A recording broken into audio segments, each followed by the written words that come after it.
এক মায়ের ইচ্ছে ছিল তিনি ভোটে জয়লাভ করুন। তিনি ভোটে জিতেছেন। এবার সেই মায়ের ইচ্ছে অনুযায়ী যত ভোটে জিতেছেন, আগামী 5 বছরে সেই মায়ের নামে নিজের বিধানসভা এলাকায় ততগুলি গাছ লাগানোর অঙ্গীকার করলেন বিষ্ণুপুরের বিজেপি বিধায়ক শুক্লা চট্টোপাধ্যায়। আজ বিশ্ব পরিবেশ দিবস। এই পরিবেশ দিবসে রাজ্য সরকারের উদ্যোগে রাজ্যের বিভিন্ন প্রান্তে পালিত হচ্ছে একটি গাছ মায়ের নামে প্রকল্প। সেই প্রকল্পে বাঁকুড়ার বিষ্ণুপুরে হাজির ছিলেন বিষ্ণুপুরের বিজেপি বিধায়ক শুক্লা চট্টোপাধ্যায়।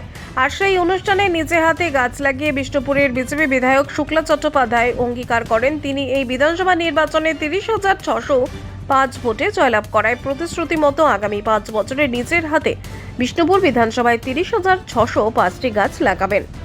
যে পশ্চিমবঙ্গ সরকারের যে উদ্যোগ একটি গাছ মায়ের নামে, তো আমি সত্যি সাধুবাদ জানাই, উন্নীস জানাই আমার পশ্চিমবঙ্গ সরকারকে। তো আমিও যেহেতু একজন মা, সেহেতু মানে সত্যি এটা আমার কাছে গর্বের বিষয়।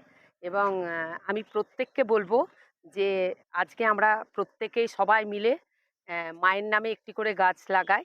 আর আমি আজকে এখানে এসেছি, আমারও একটা মা যার খুব ইচ্ছে ছিল যে আমি যে ভোটে জিতবো সেই ততগুলো গাছ যেন লাগায়। তো আমার 30,605 ভোটে তো আমি জিতেছি। তো আমি সেই মায়ের জন্য আমি এই 5 বছরের মধ্যে অতগুলো গাছই লাগাবো। আর সবাইকে আমার সাথে থাকার জন্য অনুরোধ জানাই। ব্যুরো রিপোর্ট, নিউজ বঙ্গ লেখনী।